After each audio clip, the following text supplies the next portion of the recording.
নামেই শিক্ষা প্রতিষ্ঠান, একজন অধ্যক্ষ ও এক অতিথি শিক্ষক দিয়েই চলছে 2 শতাধিক শিক্ষার্থী লেখাপড়া। আবাসিক হল আছে, কিন্তু তাতে কোনো আবাসনের ন্যূনতম সুবিধাও নেই। বাড়তি খরচ করে থাকতে হচ্ছে শিক্ষার্থীদের। এমনই করুণ হাল নওগাঁর মেডিকেল অ্যাসিস্ট্যান্ট ট্রেনিং স্কুল ম্যাটসে। এতে চরম বেপাকে পড়েছেন ভর্তি হওয়া শিক্ষার্থীরা। নওগাঁ প্রতিনিধি রায়ান আলমের রিপোর্ট, জানাচ্ছেন খায়রুল ইসলাম। ক্লাসরুমগুলো ফাঁকা, একাডেমিক ও প্রশাসনিক ভবনেও ঝুলছে তালা।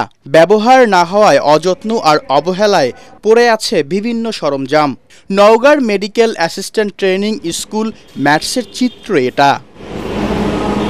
প্রায় 23 কোটি টাকা ব্যয়ে নির্মাণ হওয়া এই প্রতিষ্ঠানটিতে শিক্ষা কার্যক্রম শুরু হয় 2011 সালে। বর্তমানে 5টি ব্যাচে শিক্ষার্থী রয়েছে 200 জন।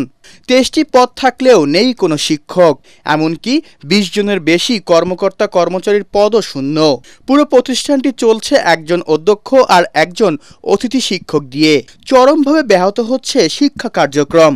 স্টাফ এবং টিচার কোনোটাই নেই। প্র্যাকটিক্যাল ক্লাসগুলো পিছায় যাচ্ছে, অনেক প্র্যাকটিক্যাল। পরীক্ষার সময় যে একটা টানাটানি লাগে আর কি, আর পরীক্ষার প্রিপারেশনটা ভালোভাবে নিতে পারতাম। আমাদের দেখা যাচ্ছে শিক্ষক নাই, আমাদের পরীক্ষার প্রিপারেশন আস্তে আস্তে দেখা যাচ্ছে শেষ হয়ে যায়। আবাসিক হল থাকলেও ছাত্রদের জন্য কোনো রকম সুবিধাই নেই সেখানে। নেই কোনো খাওয়ার ব্যবস্থা। বাড়তি খরচ করে থাকতে হচ্ছে শিক্ষার্থীদের। প্রহরী না থাকায় নিরাপত্তাহীনতায় ভুগছেন নারী শিক্ষার্থীরা।